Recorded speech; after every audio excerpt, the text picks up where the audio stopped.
Hey, what's going on, fam? Just wanted to give you all a quick update on the Corvette, where she's currently sitting.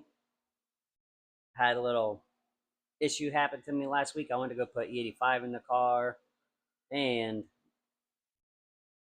once I filled the car with E85 and started it, I noticed my wideband gauge, my AEM wideband, wasn't working anymore.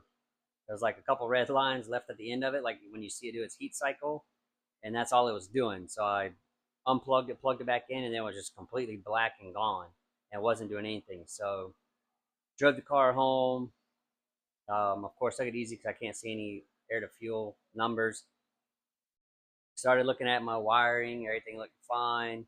So then went under the car to trace out my wiring to see if something had happened.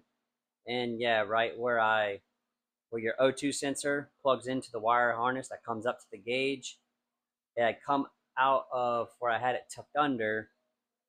And I don't know if you can see it well on here, but I'll put some pictures on the, but this wire here,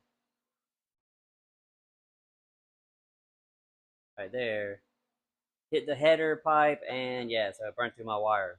Um, and so if any of you don't know yet or haven't experienced this, because I just learned this, is that 30-0334 AEM gauge that you're using on your LT4, if you're using AEM, is not sold separately everywhere. It's only sold as the kit for, like $300, where you get the O2 sensor, the wiring harnesses, and the OBD2 harness. So I went online. I was checking the AEM website, Summit website. I ordered the new wiring harness. I found that. I'll put that part number on here. I got that ordered. I think it was 30 to 50 bucks, something like that. And then the gauge I did find that said it was a X series Yugo type was a 30 like 0300, and I was like, well, maybe it's just a 300 series and the 0334 is kit specific. So I ordered the 0300 gauge. It looks identical to the 0334, but when I plugged in, everything worked fine. It has the same two identical plugs on the back that the 0334 does. I got my AFR back, so I was happy. I was like, yes, we're back in action. I got AFR. So once I plugged in the HP Tuners dongle and loaded scanner up and started scanning, I couldn't get my wideband to detect. I kept trying different things, loading different things, reloading the channels Caleb sent me from Wisher Performance.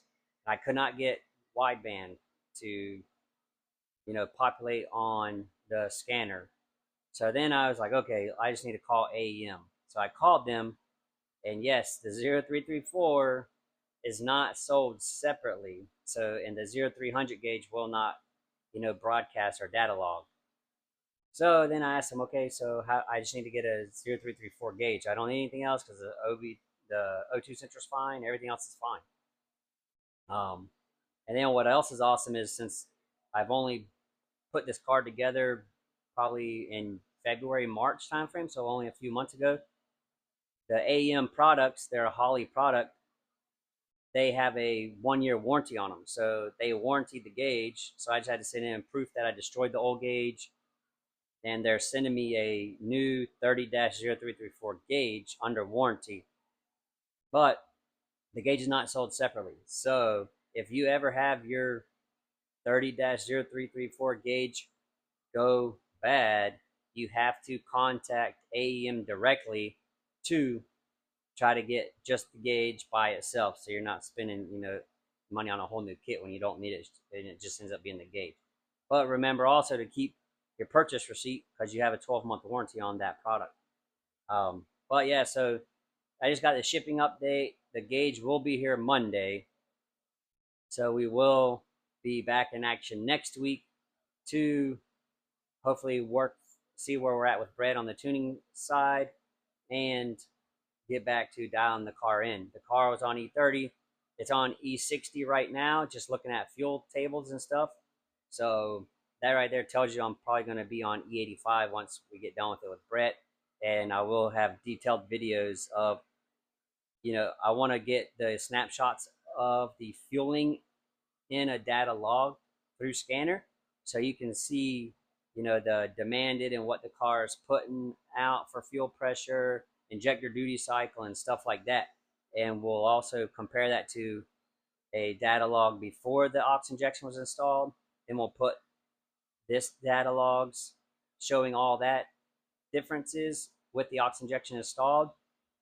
And then, as I've said, my next plan is to, once the car is completely dialed in on this setup with aux injection, then I will pull the blower, send it off to be ported, and then we will retune for the ported blower, and then show you the data logs on how the aux injection adjusts and your fueling differences from just aux injection with the unported blower and then with a ported blower. So maybe that'll still show you or give you an idea of how much room is still left with just a DSX low side and an aux injector system for these cars. And that's stock cam, so no extra fuel load, you know, for the high pressure side or anything like that. It's a stock engine, unopened engine, and all it is bolt on. So stay tuned, but yeah, the Corvette is waiting on its gauge, so next week we'll be able to get back to tuning. We'll get the videos back up. See you next week. Remember to like, subscribe to the channel, and stay safe.